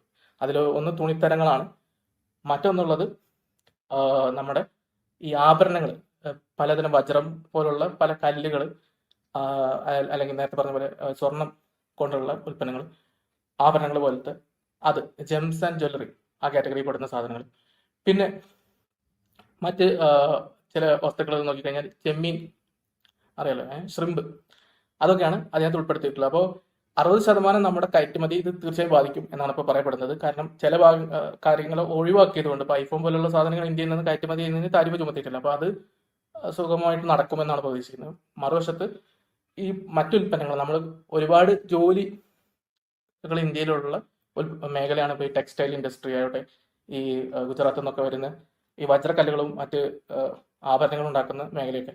അപ്പോൾ അതൊക്കെ ഇന്ത്യക്കാർക്ക് നഷ്ടപ്പെടും. ഇന്ത്യയിലുണ്ടായ ജോലികൾ അമേരിക്കയിലെ ഈ കയറ്റുമതിയുമായി ബന്ധപ്പെട്ട് നമുക്കുണ്ടായിരുന്ന ആ ഒരു മാർക്കറ്റ് നമുക്ക് നഷ്ടപ്പെടും. കാരണം ഇതൊക്കെ പിടിച്ചടക്കാൻ വേണ്ടി മറ്റ് പല രാജ്യങ്ങളും ഇതിലും ചെലവ് കുറഞ്ഞ രീതിയിൽ തയ്യാറാണ്. അവർ അതിനുവേണ്ടി നമ്മുടെ മാർക്കറ്റ് പിടിച്ചെടുക്കാൻ വേണ്ടി നമ്മൾക്ക് അമേരിക്കയിലേക്കുള്ള കയറ്റുമതി അവരുടെ രാജ്യത്ത് നിന്നാക്കാൻ വേണ്ടി ഉള്ള എല്ലാ കരുക്കളും അവരും നീക്കുന്നുണ്ട്. അപ്പോൾ ഇതിൽ ഞാൻ നേരത്തെ പറഞ്ഞ പോലെ നമ്മൾ എന്ത് തീരുമാനം എടുക്കും എന്നൊരു ചോദ്യമുണ്ട്. ട്രംപിന്റെ മണ്ടത്തരമാണ് എന്ന് കരുതി നമുക്ക് മറുവശത്ത് ഇരുന്നുകൊണ്ട് രാഷ്ട്രീയ പ്രസ്താവനകൾ പറഞ്ഞ് ഈ പ്രശ്നം വഷളാക്കലാണോ, അതോ ഇത് കുറച്ചുകൂടി നയപരമായിട്ട് മയത്തിൽ നമ്മൾ ഈ കരാറ് പുതുക്കലാണോ നമുക്ക് രാജ്യ താല്പര്യം എന്നൊരു ചോദ്യമുണ്ട്. ഞാൻ നേരത്തെ പറഞ്ഞ പോലെ ദേശീയതയും രാഷ്ട്രീയ പ്രസ്താവനകളും നിങ്ങളുടെ തിണ്ണമെടുക്കും അല്ലെങ്കിൽ ഏതെങ്കിലും തരത്തിലുള്ള നമ്മൾ അവരെ തോപ്പിച്ചു എന്നുള്ള വാദമൊന്നും അതൊന്നുമല്ല രാജ്യ താല്പര്യം. രാജ്യത്തിന് ഗുണമുണ്ടോ, നമ്മുടെ ഇപ്പോഴുള്ള നില മെച്ചപ്പെടുത്താൻ പറ്റുമോ എന്നുള്ളത്. ഞാൻ മുമ്പ് പറഞ്ഞ പോലെ ഇന്ത്യക്ക് ഏറ്റവും കൂടുതൽ സർപ്ലസ്, അതായത് ഇറക്കുമതി അപേക്ഷിച്ച് കയറ്റുമതി കൂടുതലുള്ള ഒരു മാർക്കറ്റാണ് അമേരിക്ക. അവിടെ ആ കച്ചവടം മെച്ചപ്പെടുത്താനാണോ അതോ കച്ചവടം ഒഴിവാക്കി നമ്മളിപ്പോൾ നേരത്തെ പറഞ്ഞ പോലെ റഷ്യയുടെ എണ്ണ മേടിച്ച് നമ്മൾ കുട്ടപ്പന്മാരാവാനാണോ ശ്രമിക്കേണ്ടത് എന്നുള്ള കാര്യം. കാരണം റഷ്യയിലേക്ക് നമുക്ക് കയറ്റുമതി കുറവാണ്, അതുകൂടി മനസ്സിലാക്കുക. റഷ്യ ഇപ്പോൾ അമേരിക്കയ്ക്ക് വലിയൊരു മാർക്കറ്റായിട്ട് അവിടെ സ്ഥാപിക്കാൻ നമ്മളെ സംബന്ധിച്ചിടത്തോളം ഒരു അവസ്ഥയില്ല. എന്ന് മാത്രമല്ല, അമേരിക്ക പോലൊരു മാർക്കറ്റ് അവിടുത്തെ ആളുകളുടെ ഉപഭോക്തൃ സ്വഭാവം നോക്കി അല്ലെങ്കിൽ കൺസ്യൂമർ സെന്റിമെന്റ് നോക്കിക്കഴിഞ്ഞാൽ അമേരിക്കക്കാർ ഒരുപാട് സാധനങ്ങൾ വാരി വലിച്ച് മേടിക്കുന്ന ഒരു കൂട്ടത്തിലാണ്. അപ്പോൾ അത് ഇന്ത്യയെ സംബന്ധിച്ചിടത്തോളം വളരെ നിർണായകമായിട്ടുള്ള ഒരു ചവിട്ടുപടിയാണ്. നമ്മുടെ എക്സ്പോർട്ട് മാർക്കറ്റ്, നമ്മുടെ കയറ്റുമതി മേഖല മെച്ചപ്പെടുത്താൻ അമേരിക്ക നല്ലൊരു മാർക്കറ്റാണ്. അപ്പോൾ അത് ഈ ട്രംപിനെ പോലുള്ള മണ്ടന്മാരുടെ മണ്ടത്തരം കേട്ട് നമ്മളും ഈ മണ്ടന്മാരാകണം, അല്ലെങ്കിൽ ഈ മയത്തിൽ ഈ പ്രശ്നം പരിഹരിക്കണോ എന്നുള്ള ചോദ്യമാണ് ഞാൻ ഉന്നയിക്കുന്നത്. എൻ്റെ അഭിപ്രായത്തിൽ ഇത് കുറച്ചുകൂടി രമ്യതയിലും കുറച്ചുകൂടി പക്വതയോടും ആണ് ഇന്ത്യക്കാർ കൈകാര്യം ചെയ്യേണ്ടത്. അല്ലാതെ ഇപ്പോൾ വരുന്ന പല പ്രസ്താവനകൾ പോലെ നമ്മുടെ കർഷകരെ ഞാൻ സംരക്ഷിച്ചിരിക്കുന്നു എന്നൊക്കെ മോദിയൊക്കെ പറയുന്നുണ്ട്. അത് കർഷകരെ സംരക്ഷിക്കുന്നു എന്ന് പുള്ളി പറയുമ്പോഴും ഞാൻ നേരത്തെ പറഞ്ഞ പോലെ ഇന്ത്യയിൽ ടെക്സ്റ്റൈലും ഇതുപോലെ വജ്രക്കല്ലുകളുമായി ബന്ധപ്പെട്ട് നടക്കുന്ന ഒരുപാട് ജോലികൾ നമുക്ക് നഷ്ടപ്പെടും. ചെമ്മീൻ, പല മത്സ്യ കർഷകർക്കും ഇത് അവരെ ബാധിക്കും. എന്ന് മാത്രമല്ല, നമ്മുടെ കർഷകരെ ഇതുപോലെ ഇപ്പോൾ ട്രംപിന്റെ ഒരു ആവശ്യം ഇന്ത്യയിലേക്ക് അമേരിക്കയിൽ നിന്നൊക്കെ വരുന്ന സോയാബീൻ പോലെയുള്ള അങ്ങനത്തെ വിളകളും അതുമായി ബന്ധപ്പെട്ട ഉൽപ്പന്നങ്ങൾ ഇറക്കുമതി ചെയ്യാൻ വേണ്ടി അല്ലെങ്കിൽ അവർക്ക് കയറ്റുമതി ചെയ്യാൻ വേണ്ടി ഉള്ള ഇന്ത്യയിലേക്കുള്ള ഇറക്കുമതി തീരുവയും ഒഴിവാക്കണമെന്നാണ്. അത് ഇന്ത്യ ചെയ്യുന്നത് ഇന്ത്യയിലെ സ്വന്തം കർഷകരെ സംരക്ഷിക്കാനാണെന്നാണ് വാദിക്കുന്നത്. എന്നാൽ നമ്മുടെ കാർഷിക മേഖലയുമായി ബന്ധപ്പെട്ട് നോക്കിക്കഴിഞ്ഞാൽ നമ്മുടെ GDP-യുടെ 16% മാത്രം, അല്ലെങ്കിൽ ഒരു 18%, അല്ലെങ്കിൽ ഏറിപ്പോയിട്ട് ഒരു 19% അത്രയേ ഉള്ളൂ. അത് തന്നെ അമേരിക്കയും അല്ലെങ്കിൽ ചൈനയുമായി ബന്ധപ്പെട്ട് നോക്കിക്കഴിഞ്ഞാൽ സാങ്കേതിക വിദ്യാപരമായിട്ടോ മറ്റോ മെച്ചപ്പെട്ടിട്ടില്ല എന്നുള്ളതാണ്. ഒരു ആഗോള ശരാശരി നോക്കിയാൽ പോലും ഇപ്പോൾ നമ്മുടെ ഇപ്പോൾ ചൈനയിൽ ഒരു ഹെക്ടറിൽ ഉൽപ്പാദിപ്പിക്കുന്ന വിളവ് അത് ഇന്ത്യയുമായി അപേക്ഷിച്ച് നോക്കിക്കഴിഞ്ഞാൽ ഏതാണ്ട് 2 മടങ്ങ്. അതായത് ഒരു ഹെക്ടറിൽ ഇത്ര വിത്ത് പാകിക്കഴിഞ്ഞാൽ കിട്ടുന്ന വിളവ് അതിന്റെ അളവ് അവിടെ കൂടുതലാണ്. അത് എന്തുകൊണ്ട് സംഭവിച്ചെന്ന് വെച്ച് കഴിഞ്ഞാൽ ചൈനയും മറ്റു പല ഒന്നാം ലോക രാജ്യങ്ങളും, ചൈന ഒന്നാം ലോക രാജ്യമൊന്നുമല്ല, ഈ പാശ്ചാത്യ രാജ്യങ്ങളായിട്ടുള്ള ഒന്നാം ലോക രാജ്യങ്ങളിലും അവിടെ അവർ പ്രധാനമായിട്ട് അവർ ഈ ശാസ്ത്രത്തിൽ ഒരുപാട് പൈസ ഇൻവെസ്റ്റ് ചെയ്യുന്നതുകൊണ്ടും അതോടൊപ്പം കാർഷിക മേഖലയുമായി ബന്ധപ്പെട്ട് ഒരുപാട് പരിഷ്കരണങ്ങൾ നടത്തിയത് കൊണ്ടാണ്. ഒന്നാമത് ഈ ജനറ്റിക്കലി മോഡിഫൈഡ് ക്രോപ്സ് അല്ലെങ്കിൽ ഈ ജനിതകപരമായി മാറ്റം വരുത്തിയ വിളകളുടെ അല്ലെങ്കിൽ വിത്തുകളുടെ ഉപയോഗം അവിടെ കൂടുതലാണ്. നമ്മുടെ നാട്ടിൽ പല സംഘടനകളും കാർഷിക മേഖലയുമായി ബന്ധപ്പെട്ട കർഷക സംഘടനകളൊക്കെ ഇതിനെതിർത്ത് ഇത് ഇന്ത്യയിൽ നടപ്പാക്കുന്നതിൽ ഒരുപാട് പാളിച്ചകളുണ്ട്, അല്ലെങ്കിൽ ഇപ്പോൾ നടപ്പാക്കുന്നില്ല എന്ന് തന്നെ വേണമെങ്കിൽ പറയാം. ജനിതക മാറ്റം വരുത്താത്ത വിളകൾ ഇപ്പം ഇന്ന് ലോകത്തുണ്ടോ എന്ന് വെച്ചാൽ, പക്ഷെ ഇതിന്റെ നൂതന സാങ്കേതിക വിദ്യയൊന്നും ഇന്ത്യയിൽ ഇപ്പോൾ ഉപയോഗിക്കാനുള്ള അത് ഇല്ലാഞ്ഞിട്ടല്ല, അത് ഉപയോഗിക്കാനുള്ള ഇതുപോലത്തെ പല കർഷക ലോബികളുടെയും ഒരു സമ്മർദ്ദം ഇവിടെയുണ്ട്. അതുമൂലം നമുക്ക് കാർഷിക മേഖലയെ എഫിഷ്യന്റ് ആക്കാൻ പറ്റിയിട്ടില്ല. അപ്പോൾ ഒരു ശരാശരി ലോക കർഷകന്റെ അവസ്ഥയിലേക്ക് ഇന്ത്യക്കാരൻ എത്തിയിട്ടില്ല, അല്ലെങ്കിൽ ഇന്ത്യൻ കർഷകൻ എത്തിയിട്ടില്ല. അപ്പൊ ഇന്ത്യൻ കർഷകനെ മത്സരത്തിൽ നിന്നും എങ്ങനെയും മറച്ചു പിടിക്കുക എന്നുള്ള സോക്കോൾഡ് സോഷ്യലിസ്റ്റ് ആശയമാണ് ഇവിടെ നടക്കുന്നത്. അതുകൊണ്ട് പ്രത്യേകിച്ച് ഗുണമില്ല. അപ്പൊ നമ്മൾ നോക്കാം, ഇന്ത്യൻ വിദ്യാർത്ഥികൾ, ഞാൻ മുമ്പ് പറഞ്ഞ ഉദാഹരണം തന്നെയാണ്, ഒരു വിദേശ രാജ്യത്തെ വിദ്യാർത്ഥിയുമായിട്ട് മത്സരിക്കണമെങ്കിൽ അത് നമുക്ക് എങ്ങനെയാണ് സാധ്യമാക്കുക? ആ മത്സരം നടക്കണം. അവർ തമ്മിൽ മത്സരിച്ച് ഒരു പരീക്ഷ എഴുതുക, അല്ലെങ്കിൽ അവർ തമ്മിൽ ഒരു കാര്യം ചെയ്താൽ മാത്രമേ നമുക്ക് അവർ തമ്മിലുള്ള ആ ഒരു താരതമ്യം നടത്താൻ പറ്റും. അല്ലാതെ ഇന്ത്യൻ വിദ്യാർത്ഥി പരീക്ഷ എഴുതണ്ട, ഇന്ത്യൻ വിദ്യാർത്ഥി വിദേശ വിദ്യാർത്ഥികളുമായി മത്സരിക്കേണ്ട എന്ന് നമ്മൾ ചിന്തിച്ചിരുന്നെങ്കിൽ ഇന്ത്യൻ വിദ്യാഭ്യാസ മേഖലയിലുള്ള ഇന്നത്തെ അവസ്ഥ തീർച്ചയായും ഉണ്ടാവില്ല. ഇന്ത്യക്കാർ വിദേശത്തൊക്കെ പോയി ഭയങ്കര ജോലികളൊക്കെ നേടുന്നതിനെ കുറിച്ച് നിങ്ങൾ കരുതുന്നുണ്ടെങ്കിൽ, അല്ലെങ്കിൽ അതിനെക്കുറിച്ചൊക്കെ ഭയങ്കര അഭിമാനം കൊള്ളുന്നുണ്ടെങ്കിൽ, അല്ലെങ്കിൽ ഇപ്പോൾ നമ്മൾ ഗൂഗിളിന്റെ സിഇഒ ഒരു ഇന്ത്യക്കാരനാണെന്ന് പറയുന്നതിൽ നിങ്ങൾക്കൊരു ഗർവ് തോന്നുന്നുണ്ടെങ്കിൽ, ആ സിഇഒ ഗൂഗിളിൽ ചേർന്നിട്ട് അമേരിക്കയിൽ പോയി അവിടുത്തെ അന്നത്തെ സിഇഒയുമായി മത്സരിച്ച്, അല്ലെങ്കിൽ അവിടുത്തെ മറ്റ് അദ്ദേഹത്തിന്റെ കോവർക്കേഴ്സുമായി മത്സരിച്ച് ആണ് പുള്ളി ആ മേഖലയിൽ അല്ലെങ്കിൽ ആ ഒരു പദവിയിൽ എത്തുന്നത്. അതെന്തുകൊണ്ട് സംഭവിച്ചു? അതും പുള്ളി ആ വിദേശത്തേക്ക് പോയതിന്റെ കൂടി കാരണം കൊണ്ടാണ്.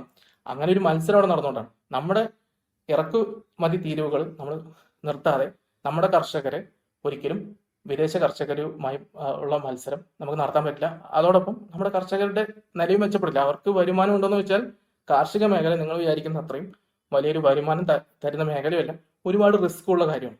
അപ്പൊ ഒരു മൾട്ടിനാഷണൽ കമ്പനിയോ അല്ലെങ്കിൽ നിങ്ങൾ പറയുന്ന സോക്കോൾഡ് കുത്തക കമ്പനികൾ ചെയ്യുന്നതായിരിക്കും കൂടുതൽ ഉത്തമം. അതിനകത്ത് കർഷകർക്ക് വേണ്ടി പങ്കെടുക്കാം.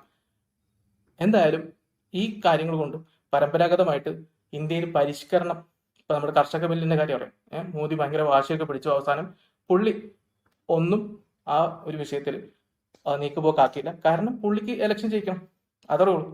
ഇന്ത്യക്കാരന്റെ യഥാർത്ഥ ആവശ്യങ്ങളല്ല നമ്മുടെ രാഷ്ട്രീയക്കാരെ പറയുന്നത്. അവർക്ക് ഇലക്ഷൻ ജയിക്കാനുള്ള ഒരു ശരാശരി ഇന്ത്യൻ രാഷ്ട്രീയക്കാരനായിട്ട് മോദി മാറി എന്നുള്ളതാണ്. ആ കർഷക ബില്ലിന്റെ കാര്യം നമുക്കറിയാം. ആദ്യഘട്ടത്തിലൊക്കെ കർഷക ബില്ലിന് വേണ്ടി സംസാരിച്ച് ഓരോക്കെ പറഞ്ഞിട്ട് വലിയൊരു ഭൂരിപക്ഷം ഉണ്ടായിരുന്ന സമയത്ത് പോലും അത് പാസ്സാക്കി അതിന്റെ കൂടെ നിൽക്കാൻ മോദി തയ്യാറായില്ല. അത് പിന്നെ പിരിക്കേണ്ടി വന്നു. അതും ഒരു ചെറിയ മതഗ്രൂപ്പ്, സിഖുകാരെ പോലെ ഒരു മതഗ്രൂപ്പ് സമരം ചെയ്തു എന്ന പേരിലാണ്. ഇന്ത്യയിലെ മൊത്തം കർഷകർ പോലും അവിടെ സമരമുഖത്തുണ്ടായിരുന്നില്ല.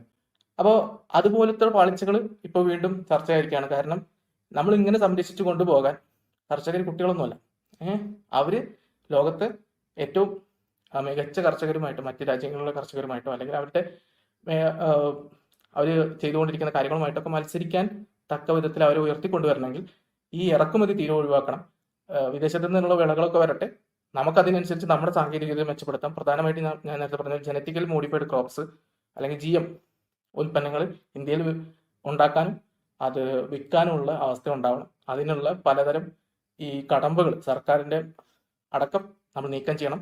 ഒപ്പം ഈ ഒരു വിഷയത്തിൽ ഇങ്ങനത്തെ കുറെ വിട്ടുവീഴ്ചകൾക്ക് നമ്മൾ തയ്യാറായേ പറ്റൂ. കാരണം ഒരു വശത്ത് കർഷകരെ സംരക്ഷിക്കുന്നു എന്ന് ഉള്ള ഒരു പേര് അവർക്കും കർഷകർക്കും ഇതുകൊണ്ട് ഗുണമുണ്ടോ എന്നുള്ളത് ഞാൻ നേരത്തെ പറഞ്ഞ പോലെ ഉള്ള കാര്യത്തിൽ നിന്ന് നിങ്ങൾ നിങ്ങളുടേതായ നിഗമനത്തിൽ എത്തിച്ചേരാൻ ഈ 132 ബില്യൺ വരുന്ന ഈ വ്യാപാരം നമ്മൾ അതിൽ അമേരിക്ക ഇതുപോലെ ഞങ്ങൾക്ക് നിങ്ങളുടെ ഉൽപ്പന്നങ്ങൾ വേണ്ട എന്ന് പറയുന്ന സമയത്ത് അല്ലെങ്കിൽ അതിന്റെ മുകളിൽ ഒരു തീരുവ ഏർപ്പെടുത്തുന്ന സമയത്ത് മറ്റു രാജ്യം നമ്മുടെ മാർക്കറ്റ് പിടിച്ചെടുക്കും, അവർ കൊണ്ടുപോകും. കാരണം ഈ സാധനം വിദേശ രാജ്യങ്ങളും ഉണ്ട്, നമ്മുടെ രാജ്യത്ത് മാത്രമല്ല. നമ്മളിപ്പോൾ അങ്ങോട്ട് കയറ്റി അയക്കുന്ന സാധനങ്ങളൊക്കെ നമ്മുടെ രാജ്യത്ത് മാത്രമുള്ള സാധനമല്ല.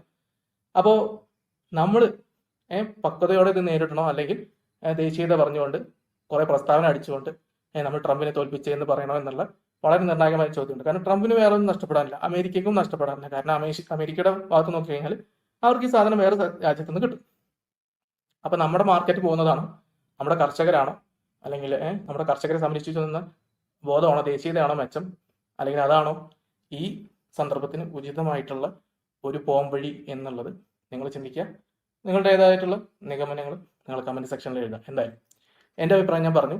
ഇതുപോലത്തെ അനാവശ്യ സംരക്ഷണങ്ങളാണ് ഇന്ത്യ എപ്പോഴും ചൈനയുമായിട്ട് ഒത്തു മത്സരിക്കാൻ ഉള്ള ഒരു പൊസിഷനിലേക്ക് എത്താത്തത്. ചൈനയുമായിട്ട് ഇപ്പോഴും ഈ അമേരിക്കയുമായിട്ട് നമുക്ക് കയറ്റുമതിയിൽ ഈ ഇങ്ങനെ ഒരു അഡ്വാൻറ്റേജ്, ഒരു മുൻതൂക്കം ഉണ്ട് എന്ന് പറയുമ്പോഴും നിങ്ങൾ ആ ചിത്രത്തിൽ കാണുന്ന പോലെ ചൈനയുമായിട്ട് നമ്മളിപ്പോഴും ചൈനയിൽ നിന്ന് ഏറ്റവും കൂടുതൽ ഉൽപ്പന്നങ്ങൾ ഇമ്പോർട്ട് ചെയ്യുന്ന ഈ ഇറക്കുമതി ചെയ്യുന്ന ഒരു രാജ്യമായിട്ട് അവരുമായിട്ട് നമുക്ക് ഒരുപാട് പുറകിലാണ് അങ്ങനെ നോക്കിക്കഴിഞ്ഞാൽ.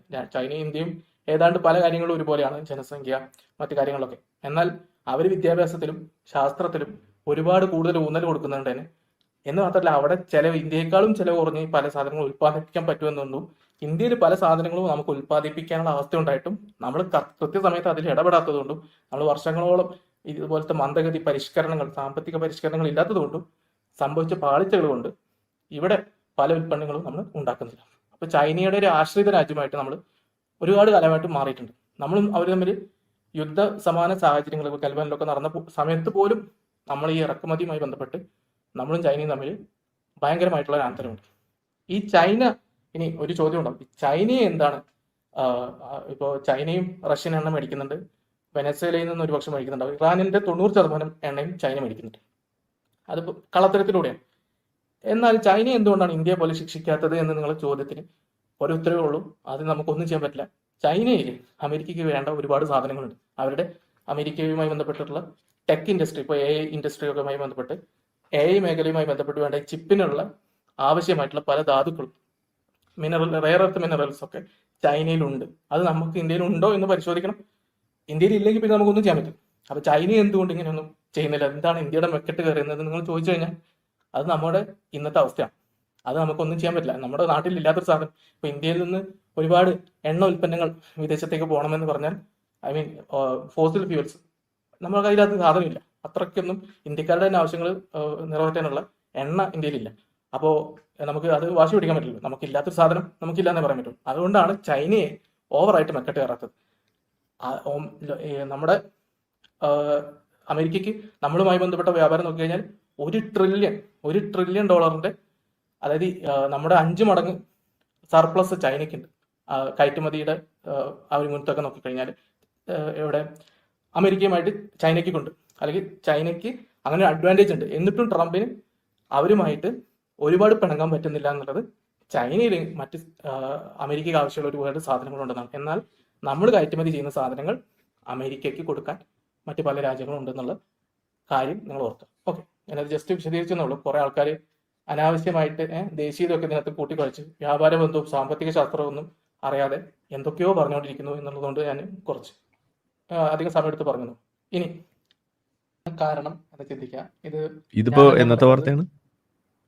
ഇത് വന്നിട്ടുള്ളത് ഈ അടുത്താണ്. ഇപ്പോ ഒരു ഡേറ്റ് നോക്കിക്കഴിഞ്ഞാൽ ഡേറ്റ് 3 days ago, ഇന്ന് മുതൽ 3 days പുറകോട്ട്. The secret system Hamas uses to pay government salaries. അതിന്റെ ഉള്ളിലാണ് ഇത് എഴുതിയിരിക്കുന്നത്. ടൈറ്റിൽ വേണ്ടിയൊന്നും ശരിക്കും ഇങ്ങനെ ആയിരുന്നില്ല. ടൈറ്റിൽ BBC-ക്ക് പറ്റി തെറ്റ് എന്നായിരിക്കും ടൈറ്റിൽ. അതെ, അവർ ഇത്രയും കാലം ഇപ്പൊ ആരാണ് പട്ടിണിക്കാരൻ? ഇപ്പൊ ഞാൻ ചോദിക്കാം, ഇപ്പോ ഈ ഒന്ന് പട്ടിണി എന്ന് ഇവർ പറഞ്ഞത് തന്നെ ഒരു പ്രശ്നമുണ്ട്. പോഷകാഹാരക്കുറവാണ്. പോഷകാഹാരക്കുറവ് ഗാസയിലുള്ളതിനേക്കാളും ഇന്ത്യക്കാർക്കുണ്ട്. അത് ഞാൻ കണക്ക് നോക്കി. ഇന്ത്യൻ കുട്ടികളിൽ ഗാസയിലുള്ള കുട്ടികളെക്കാളും പോഷകാഹാരക്കുറവിന്റെ പ്രശ്നങ്ങളുണ്ടെന്ന് പറഞ്ഞു. പോഷകാഹാരക്കുറവ് എന്ന് പറഞ്ഞാൽ മാൽ ന്യൂട്രീഷൻ ആണ്, അത് പട്ടിണിയാണ്. അപ്പോൾ അത് ഡെഫിനേഷൻ തന്നെ പ്രശ്നമുണ്ട്. ഇനി പട്ടിണിക്ക് കാരണം ആരാണെന്ന് ഇവിടെ എഴുതിയിട്ടുണ്ട്. സിഗരറ്റുകൾക്കടക്കം ടാക്സ് ചുമത്തി ഈ പറയുന്ന കൊടുത്തി പൈസ ഉണ്ടാക്കുന്നു. ഗാസക്കാരിൽ നിന്ന് ഈ യുദ്ധ സമയത്ത് പൈസ ഉണ്ടാക്കുന്ന ഹമാസ്. ഒപ്പം അവരുടെ സ്വന്തം ആൾക്കാർക്ക് ഭക്ഷണ പൊതികൾ എത്തിക്കുന്നു എപ്പോ ഗാസക്കാർ പട്ടിണി നടക്കുമ്പോൾ. ഇതിന്റെ കാരണം ആരാണ്? ഇസ്രായേലാണോ ഹമാസ്? നിങ്ങൾ ചിന്തിച്ച് മനസ്സിലാക്കുന്നവർക്ക് ദൃഷ്ടാന്തവും പഴവരും ഉണ്ട്. അതാണ് മൂരി ബിരിയാണിയും കിട്ടും. അതെ, അല്ലെങ്കിൽ ഉന്നക്കായ ഉണ്ട്. അതാണ് മാറ്റം. ഇനി ട്രംപ് ഈ ആന്റിസെമിറ്റിസവുമായും പല യൂണിവേഴ്സിറ്റികളുമായിട്ടും അടിയിലാണ്. അപ്പോൾ അടുത്തത് ഇരയായിട്ട് ഇപ്പോൾ ഹാർവാർഡിൻ്റെ അത് ഓടിക്കൊണ്ടിരിക്കുന്നതാണ്. ഇനി പുതിയ UCL എന്ന് പറഞ്ഞിട്ടുള്ള പ്രധാനമായിട്ടുള്ള ഒരു യൂണിവേഴ്സിറ്റിയാണ് അമേരിക്കയുടെ. വളരെ ഇപ്പൊ അമേരിക്കൻ യൂണിവേഴ്സിറ്റികളൊക്കെ ഏറ്റവും റെപ്യൂട്ടഡ് യൂണിവേഴ്സിറ്റികളുമായിട്ടാണ് ഈ അടി എന്ന് നോക്കുക. അവിടെയൊക്കെയാണ് ഈ ഗാസ ഐവി ലീഗ് പെട്ട ലോകത്തിൽ തന്നെ ഏറ്റവും മികച്ച വിദ്യാർത്ഥികൾ പഠിച്ചിറങ്ങുന്ന യൂണിവേഴ്സിറ്റികളാണ്. ലോകത്തിലെ തന്നെ മികച്ച കണ്ടുപിടുത്തങ്ങളൊക്കെ നടത്തുന്ന യൂണിവേഴ്സിറ്റികൾ. എന്നാലും അവിടെ ട്രംപ് വന്നതിന് ശേഷം അവിടെ ഗാസയുമായി ബന്ധപ്പെട്ടുള്ള ഭയങ്കര കച്ചറ ഉണ്ടാക്കുന്ന ഒരു സംഭവം. നമ്മുടെ നാട്ടിലെ സോക്കോൾഡ് സർവകലാശാലകളിൽ ചില സംഘടനകൾ, വിദ്യാർത്ഥി സംഘടനകൾ നടത്തുന്ന പോലെയുള്ള വൃത്തികെട്ട രൂപത്തിലുള്ള ഈ സമരങ്ങൾക്കെതിരെ ട്രംപ് ഒരുപാട് അവരെ സമ്മർദ്ദത്തിലാക്കാൻ വേണ്ടി പല ഗ്രാൻഡുകളും ഒഴിവാക്കുന്നു, സസ്പെൻഡ് ചെയ്യുന്നു. അത് തിരിച്ചു കിട്ടണമെങ്കിൽ നിങ്ങൾ പലതരം സെറ്റിൽമെന്റ്, പലതരം മാറ്റങ്ങൾ യൂണിവേഴ്സിറ്റിയുടെ നടത്തിപ്പിൽ ചെയ്യണം എന്നൊക്കെ പറഞ്ഞു. ഇപ്പോൾ അവസാനം UCLA ആണ്, അതിൽ ഒരു ബില്യണാണ് യൂണിവേഴ്സിറ്റിയിൽ നിന്ന് ഡിമാൻഡ് ചെയ്തിരിക്കുന്നത് ട്രംപ്. യൂണിവേഴ്സിറ്റി എന്ന് പറയുമ്പോൾ നമ്മുടെ നാട്ടിലുള്ള പോലെയല്ല. നമ്മുടെ നാട്ടിൽ ചിലപ്പോൾ ഉണ്ടാവും ചില യൂണിവേഴ്സിറ്റി, ഇപ്പോൾ അമേരിക്കൻ യൂണിവേഴ്സിറ്റി എന്ന് പറഞ്ഞാൽ യൂണിവേഴ്സിറ്റിക്ക് ഒരുപാട് വരുമാനം ഉണ്ടാക്കുന്ന പേറ്റന്റുകളും മറ്റു കാര്യങ്ങളൊക്കെ ഉണ്ടെന്ന് തോന്നുന്നു. അപ്പോൾ അങ്ങനെയൊക്കെ അവർക്ക് പൈസ കിട്ടുന്നുണ്ട്. പിന്നെ അവരുടെ യൂണിവേഴ്സിറ്റി പഠിച്ചിറങ്ങി വലിയ കോടീശ്വരന്മാരാവുന്ന വിദ്യാർത്ഥികൾ പിന്നീട് അവർ പുതിയ കമ്പനിയൊക്കെ ഉണ്ടാക്കി അവർ കൊടുക്കുന്ന പൈസയൊക്കെ കിട്ടുന്ന യൂണിവേഴ്സിറ്റികളാണ് നമ്മുടെ നാട്ടിലെ പോലത്തെ. അപ്പോൾ കേരളത്തിലൊക്കെ ചില യൂണിവേഴ്സിറ്റികളെ പോലത്തെ അവസ്ഥയല്ല, സർക്കാർ മാത്രം ഇങ്ങനെ പിടിച്ചു കെട്ടിക്കൊണ്ടിരിക്കുന്ന യൂണിവേഴ്സിറ്റി അല്ല. അപ്പോൾ അവിടെ എന്നുള്ള വാർത്തയാണ്. ഇനി ഇത് നോക്കാം, ഇത് മറ്റൊരു വാർത്തയാണ്. അപ്പോൾ ഗാസയിൽ ഇപ്പോൾ ഹമാസ് റോക്കറ്റ് ലോഞ്ചർ വെക്കാത്തത് ഒരുപക്ഷെ അവിടുത്തെ ഗർഭിണികളുടെ യൂട്രസിൽ മാത്രമായിരിക്കും, അല്ലെങ്കിൽ അവിടെ ഗർഭപാത്രത്തിൽ മാത്രമായിരിക്കും. ലോകത്ത് എല്ലാവരും അവിടെ ഏതൊക്കെ രീതിയിൽ റോക്കറ്റ് ലോഞ്ചർ വെക്കാൻ പറ്റും അവിടെയൊക്കെ വെച്ചിട്ടുണ്ട്. അത് ഒരുപക്ഷെ ഗർഭിണികൾ വിസമ്മതിക്കുന്നുണ്ടായിരിക്കും. അവിടുത്തെ ഗർഭിണികളുടെ അവസ്ഥ എന്താണെന്ന് എനിക്കറിയില്ല. എന്തായാലും ഈ അവിടുത്തെ ഖബർ സ്ഥാൻ അല്ലെങ്കിൽ ശ്മശാനത്തിൽ റോക്കറ്റ് ലോഞ്ചർ വെച്ചിരിക്കുകയാണ്. ഇനി ഇതിന്റെ എതിരെ ഇസ്രയേൽ പല ആക്രമണം നടത്തി കഴിഞ്ഞാൽ ഇസ്രയേൽ ശവങ്ങളെ കൊന്നു എന്ന് പറഞ്ഞൊരു വാർത്ത BBC കടിച്ചു വരും. അതെ, ഇതാണ് ഗാസക്കാരുടെ ശവപ്പറമ്പ് പോലും വെറുതെ വിട്ടില്ല എന്നൊക്കെ പറയും. ശവത്തിൽ കുത്തുന്നു എന്നൊക്കെ പറഞ്ഞ് വാർത്ത വരും. ഇനി ആരിപ്പം ഇവിടെ വിശദീകരിച്ച കാര്യമുണ്ട്, അധികം പറയുന്നില്ല. മറ്റേ ഗാസയിലെ പാലിവുഡ് അല്ലെങ്കിൽ ഗാസാവുഡിന്റെ പുതിയ ചിത്രങ്ങൾ, അതുമായി ബന്ധപ്പെട്ട് ജർമ്മനിയിലെ ചില മാധ്യമങ്ങൾ, ബൈൽഡ് പോലെയുള്ള 1-2 മാധ്യമങ്ങൾ അവിടെ ഒരു ഇതുമായി ബന്ധപ്പെട്ട് ഫോട്ടോകൾ നോക്കി കാര്യങ്ങൾ വിലയിരുത്താൻ അറിയുന്ന ഒരു എക്സ്പെർട്ടിനെ വെച്ച് അവർ പരിശോധിച്ച് ഗാസയിൽ നിന്ന് വരുന്ന 90% ചിത്രങ്ങളും ഹമാസിന്റെ ഇൻഫ്ലുവൻസിൽ വരുന്ന പ്രൊപ്പഗാൻഡ ചിത്രങ്ങളാണെന്ന് അവർ ഒരു ആർട്ടിക്കിൾ എഴുതി. അതുമായി ബന്ധപ്പെട്ട ആ ചിത്രകാരനെ ഇപ്പൊ കാണാം നിങ്ങൾക്ക്, പുറത്തോട്ട് ഇദ്ദേഹമാണ്. എന്താണ് ഭക്ഷണം ഇതെന്താ ഉദ്ദേശിക്കുന്നത്? ഭക്ഷണം വിതരണം ചെയ്യുന്ന കേന്ദ്രത്തിലാണ് ഈ ഫോട്ടോ എടുത്തെന്ന് പറയുന്നത്. ഒരു യുദ്ധ സമയത്ത് ഭക്ഷണം വിതരണം ചെയ്യുന്ന കേന്ദ്രങ്ങൾ ഉണ്ടാവുമല്ലോ, സ്വാഭാവികമല്ലേ, യുദ്ധമല്ലേ നടക്കുന്നത്. അത് ലോകത്തെ എല്ലാ യുദ്ധങ്ങളും ഉള്ള സ്ഥലമാണ്. ഇങ്ങനെ പാത്രം ഒക്കെ പിടിച്ചു നിൽക്കുന്നത് യുദ്ധത്തിന്റെ സാഹചര്യത്തിൽ സ്വാഭാവികമാണ്, യുദ്ധമല്ലേ നടക്കുന്നത്. എന്ന് മാത്രമല്ല ഫോട്ടോ എടുക്കുന്ന രീതി നോക്കും. ഇത് ഫോട്ടോ എടുത്തിട്ട് അതായത് പോസ് ചെയ്യാണ്. ഇവിടെ ശരിക്കും ഇതിന്റെ തൊട്ടടുത്ത് ഒരു ഭക്ഷണ വിതരണ കേന്ദ്രം ഉണ്ടെന്നാണ് പറയുന്നത്. എന്നാൽ പിന്നെ അവിടെ പോയി ഭക്ഷണം എടുക്കലേ വേണ്ടു, ഭക്ഷണം കൊടുക്കുന്നുണ്ടല്ലോ, ഭക്ഷണം ഇല്ലാത്തൊരവസ്ഥകളില്ല.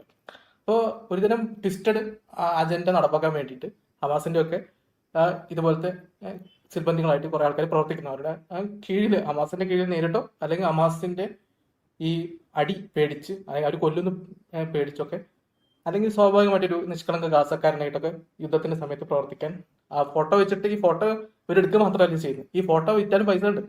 ഈ ഫോട്ടോ വരെ എവിടെ അപ്ലോഡ് ചെയ്യുന്ന അറിയാം, നമ്മുടെ പല പ്രധാനപ്പെട്ട ഗെറ്റി, ഷട്ടർ സ്റ്റോക്ക്, അതുപോലത്തെ പല വെബ്സൈറ്റുകളൊക്കെയാണ്. അവിടെ പൈസ കിട്ടും നിങ്ങൾക്ക് ഫോട്ടോഗ്രാഫർമാർക്ക്. അല്ല ഒന്നാലും ഈ ഫോട്ടോ എടുക്കാനുള്ള അവസ്ഥയുണ്ട്. സുഡാനിൽ നിന്ന് യമനിൽ ഞാൻ ഈ ഫോട്ടോ പോലും നമുക്ക് കിട്ടാൻ അത്ര ലഭ്യമല്ല എന്നുള്ളതാണ്.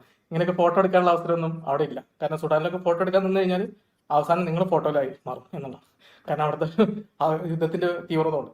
ഇനി ഇതാണ് മുമ്പ് വിശദീകരിച്ചുകൊണ്ട് ഞാനത് കൂടുതൽ പോകുന്നില്ല. ഇനി ഒരു വാർത്ത, ഈ ഇന്ത്യയുടെ പ്രധാനപ്പെട്ട ഏറ്റവും വലിയ പ്രശ്നം, ഇന്ത്യ അനാവശ്യമായിട്ട് ഒരുപാട് മേഖലയിൽ സബ്സിഡി കൊടുക്കുന്നു. ഇതിപ്പോൾ LPG-യുമായി ബന്ധപ്പെട്ടുള്ള സബ്സിഡിയെ കുറിച്ചൊരു വാർത്തയാണ്.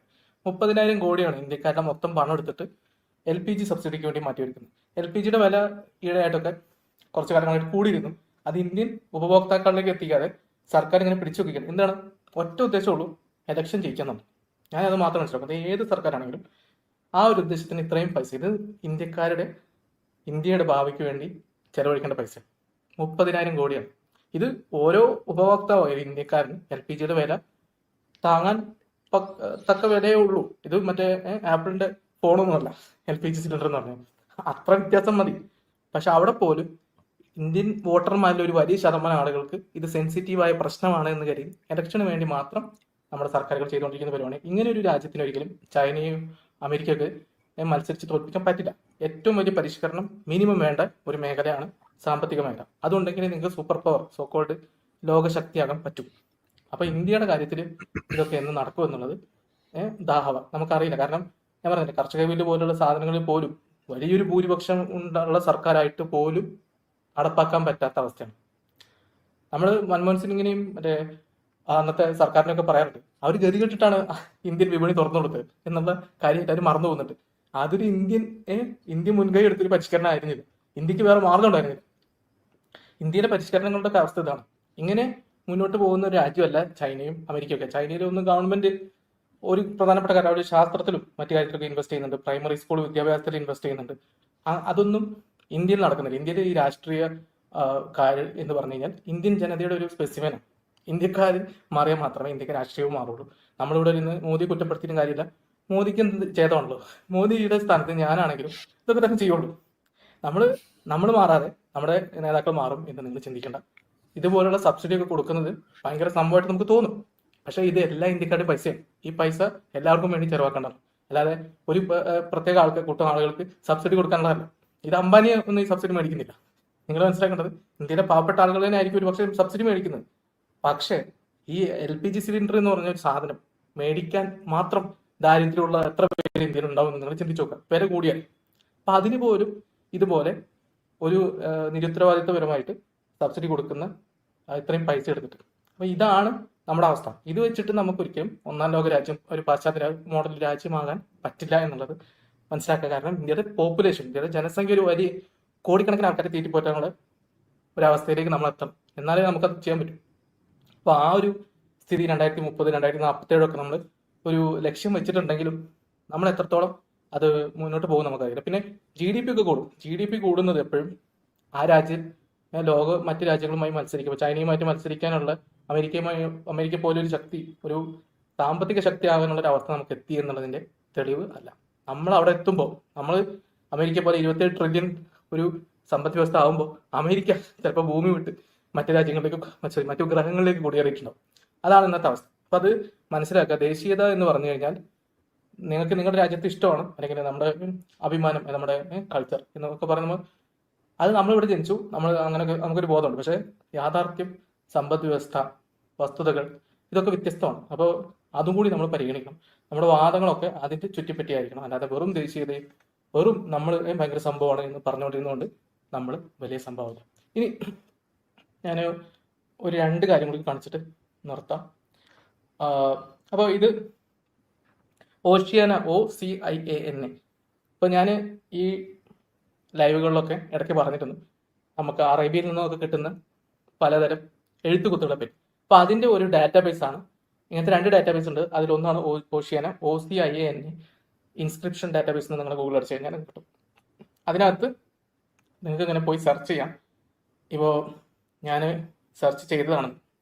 ഇപ്പൊ ഇൻസ്ക്രിപ്ഷനിൽ ഇപ്പൊ ഞാൻ കൃഷിയുമായി ബന്ധപ്പെട്ട എഴുത്തുകുത്ത് അഗ്രികൾച്ചർ എന്ന് അടിച്ചു. എന്നിട്ട് ഞാൻ സെർച്ച് കൊടുത്താൽ പല ഭാഷകളിലുള്ള ഇത് കൊടുക്കുന്നത്. ഒരു ഭാഷയല്ല. പണ്ടത്തെ അറബികൾ, മരുഭൂമിയിൽ നാടോടികളായ അറബികൾ എന്ന് പറഞ്ഞു കഴിഞ്ഞാൽ ഒരു കൂട്ടർ സംസാരിക്കുന്ന ഭാഷ തന്നെ മറ്റു കൂട്ടർ സംസാരിക്കുന്നല്ല. ഒരു ഒറ്റ ഭാഷയല്ല, 10-16 ഭാഷകൾ ഇതിൽ തന്നെ പറയുന്നുണ്ട്.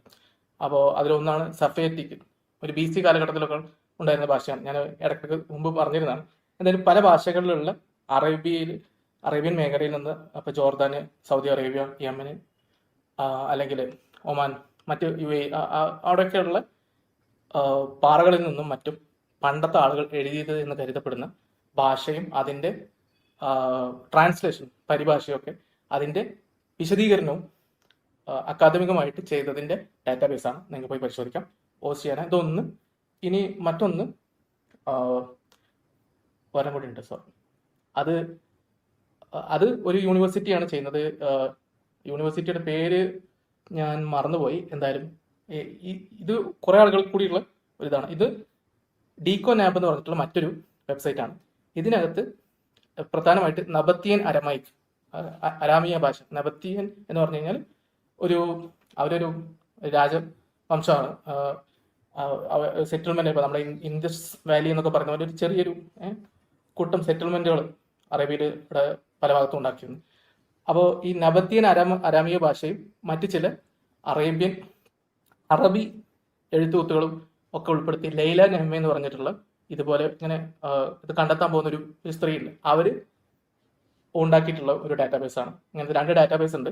നിങ്ങൾക്ക് പോയി എഴുത്തുകുത്തുകളും അതിൽ പറഞ്ഞുള്ള കാര്യങ്ങളും നേരിട്ട് പരിശോധിക്കാനുള്ള ഒരവസ്ഥ ഇത് ഇപ്പോൾ ഉണ്ട് എന്ന് മനസ്സിലാക്കും ഓൺലൈനായിട്ട്.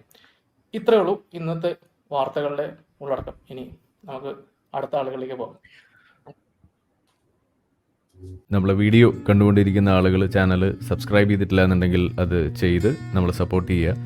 മറ്റു രീതിയിൽ സപ്പോർട്ട് ചെയ്യാൻ ആഗ്രഹിക്കുന്ന ആളുകൾക്ക് അതിൻ്റെ ഡീറ്റെയിൽസ് ഡിസ്ക്രിപ്ഷനിലുണ്ട്. നിങ്ങളുടെ ഓരോ ലൈക്കും ഷെയറും അതുപോലെ കമൻ്റ് ഇടുന്നതും ഇതിൽ ഈ വീഡിയോ അതിൻ്റെ താഴെ വരുന്ന കമൻറ്റുകൾക്ക് നിങ്ങൾ പ്രതികരിക്കുന്നതെല്ലാം തന്നെ വീഡിയോയുടെ റീച്ച് കൂടുന്നതിന് വലിയ തോതിൽ ഉപകാരപ്പെടുന്ന സംഗതിയാണ്. അപ്പോൾ അതുകൊണ്ട് അതിൽ നിങ്ങൾ ഏർപ്പെടണം എന്നും കൂടി ഞാൻ അഭ്യർത്ഥിക്കുകയാണ്.